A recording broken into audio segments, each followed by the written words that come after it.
Y'all, I have been practicing my makeup and it is looking good. Hey y'all, what's up? It's your girl Kira, aka Kira the Realtor, and today I'm here with a Q&A video about my life and my real estate journey. So if this is something that you are interested in hearing about, stay tuned for this video. So I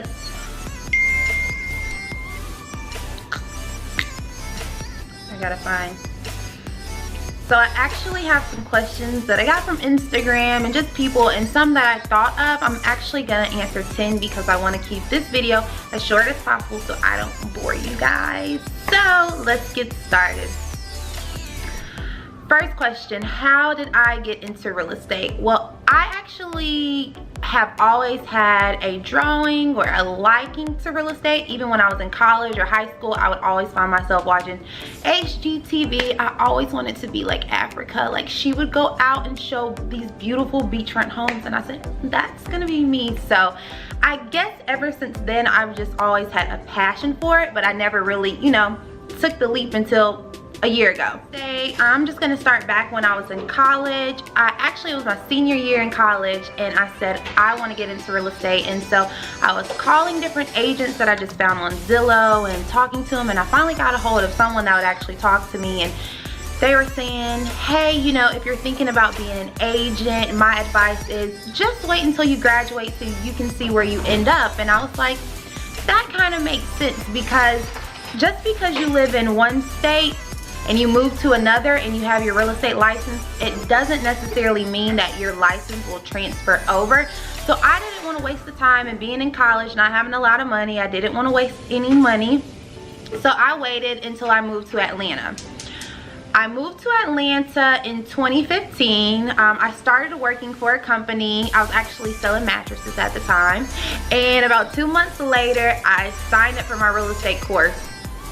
It took me literally forever to finish my course because I switched jobs after a year, and so I had to extend the course because they only give you a year to complete it. I extended my course after I got another job, and when I moved to my new job, from my mattress job to my new job, I got laid off, and I was just like, oh my god, like, what am I gonna do? I really wasn't like, oh my god, but it was kind of like an eye-opener, like, you've been putting real estate on the back burner, now it's time to finish it. So 2 weeks later, after I got laid off, I finished my class, I took my test, I took my state exam, and all within, I would say, like a month's time, I completed taking the test, finishing the class, and yeah, the rest was pretty much history. So that's kind of a little bit of background how I got into it. If you want to go more into depth or have any questions about that, just feel free to, ask me, DM me on Instagram, email, let me know.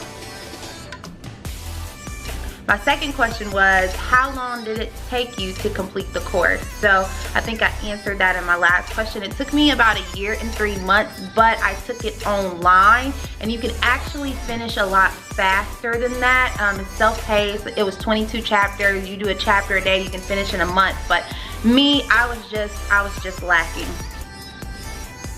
What school did I go to? I went to Georgia MLS in Atlanta. I didn't go to the actual class in the school, but I did go online, and I think it cost about $275 to do it, and it came with a weekend cram course that I highly recommend. If you don't take the class at Georgia MLS, you can still take the cram course, and it's $50. But just shopping around and finding pricing, I just felt like that was the better value at Georgia MLS, so that's why I decided to go with them. And I passed my state test on the first try. But it took a lot of studying. A lot of people come into real estate thinking, oh, it's gonna be so easy. Like, the test is really hard, especially if you don't study or if you're not good at taking tests. I think there's a 40% passing rate, so it's something you actually have to put forth effort and try. And I'm great at taking tests, but I can actually say that this one was difficult because I did fail my school test the first time, but that's neither here nor there, you know what I'm saying? And that was kind of my fault because I told you I got laid off. I was rushing, I was going through some things, but I got it together. Oh, and keep in mind when if you do go through Georgia MLS, and I think some schools like Barney Fletcher, if you fail your school exam the first time, they give you another chance to retake it. And if you fail it the second time, you have to retake the whole entire course. So it's a process, and it's something that you should take serious if you're considering getting into real estate. Another question that I got was, how much money do I make? It's a little nosy. I'm not gonna tell you how much money I make, but I will say industry standard for real estate is you make 3% average on the sales price of a home. So if a home is $300,000, if you're the buyer's agent or the listing agent, 3% of that, you make $9,000. Then you have fees to pay outside of that. So that's how pay works. And that leads me into my next question: how do realtors get paid? The biggest misconception is that realtors are rolling in dough. And okay, I personally am doing, well for myself, but it is a struggle as a new agent. There's a lot of competition, there's a lot of things you don't know, and people think that you just are out showing these beautiful homes and you're just making money, but that's not the case.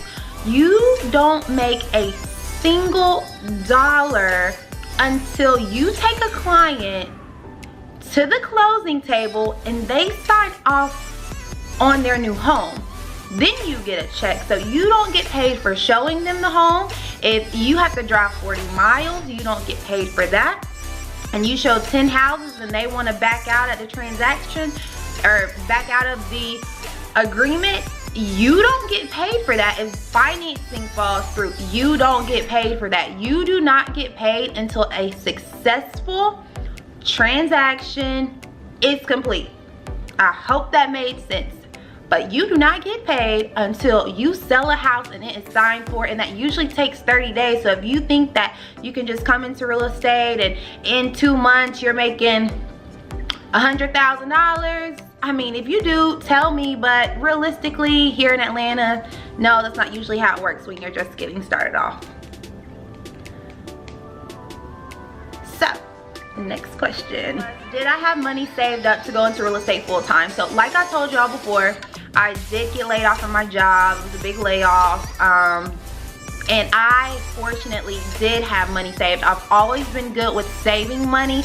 So in my opinion, if you don't have money saved to go into real estate, I personally think that it would be a challenge because realistically, we have bills, we have things to pay for. I have a lot of bills, honey. Like, let me tell you, I have a lot of bills. And so if you go into something that's 100% commission based and you're not making money for 6 months and you have bills that are due, it's hard. So I had money saved up that helped me. Fortunately, you know, by working hard, I did get my first sale, like sell and close within the first 2 months, and that, you know, held me over for a little while. But I did have money saved up. It's not something that I would recommend, you know, you quitting your full-time job for right in the beginning. Like, I'm all for like branching off, but realistically, if you have kids, if you have a family to take care of, and you know your business isn't on the move and you're not getting steady referrals or steady clients, then I would say, you know, just stick it out with a part-time job until you can go into it full-time. So that's my advice on that. But to answer your question, I did have money saved up to be able to support a full-time real estate lifestyle. So I hope that helped. Next question. What are some fees you have to pay for in real estate? So as I mentioned before, you have to pay for the real estate course. That price will vary. You have to pay to take the state exam. You have to pay to get your license. What else? When you sign up under a broker, they usually have fees that they require to be under them. So when I first started, the broker I was with, they charged me $120 a month. I don't remember if there was an initiation fee or something. I don't remember. There is a fee that you have to pay to be a member of the board of realtors in Atlanta. Well, I do, and it's $600 annually. And I think when I first got into real estate, it was around that time, so I paid like a prorated rate of like 500 and something. But that is a, you know, that's the big fee that you have to pay for after you pay for the class and study materials and different things. So those are some fees to be aware of, as well as remember, you're going to have marketing, you're gonna have to have signs made, you're gonna want to do Instagram ads, Facebook ads, and those things cost money. So it's a business where you pay to market, basically. On to the last question. What advice would I give someone who is interested in doing real estate? So I know 100 other realtors are blown up on Instagram or get so many DMs from people who want to do real estate, and I genuinely feel like in my heart, like real estate is something I wanted to do. I didn't have to see, you know, someone on Instagram to say like, hey, like I want to be a realtor because it looks fun, like all they do is look at homes and, you know, they're making so much money. No, I've always had a passion for real estate, so that's why I got into it. And I want to tell everyone that if you are interested in real estate and you do have a passion for it and it's something that you think you would be successful at, then you should go for it. But if it's something that you're looking at it for the wrong reasons, like, oh, it's get money quick, I can do it, blah blah blah blah blah, and you don't have passion, it's not gonna work. And it's a lot of time that goes into real estate that you have to invest with your money, your time. You know, you have to give a lot of things up in the beginning. And I would say if it's not something that you are positive about, I would rethink it, because you will waste time. You'll waste time taking a class, you'll waste time marketing, you'll just waste time. And instead of wasting time on something that you thought you wanted to do, you could be doing that into something that you really have a passion for, like deep in your heart. You don't have to do something because everybody on Instagram or everybody is doing it. No, like do it because you want to. And if you do want to, you know, find a great mentor. I found a great mentor. I know a lot of realtors, you know, would love to take the time to help you and to give back and to mentor you if it's something you want to do. But realistically, sometimes we just don't have time, and we don't mean to be mean, but it's a very stressful business. Like, a lot of people don't see what goes into the background of it. So it's one of those things to where we are trying to manage our time and keep our peace of mind and our sanity and still go out and get fresh, you know. So it's like we just don't have time. But if you can find someone and reach out to them, or, you know, try to set up a paid consultation, because one thing that I've learned is you have to pay people for their time. Like, time is very valuable. So I'm not saying like do that, but I'm saying if it's something you want to do and no one's taking you serious, maybe offer that as, you know, a suggestion. But those are actually all of the questions that I'm going to answer. I feel like those are very important questions, and questions that I get a lot. And I just want to say thank you if you follow me on Instagram and you've been supporting my journey so far. I am striving to thrive in this lovely life that I have. So with that being said, if you have any additional questions, or if you have any feedback that you would like to give me, please comment, please message me, email, DM, let me know. And better not be mean, but let me know.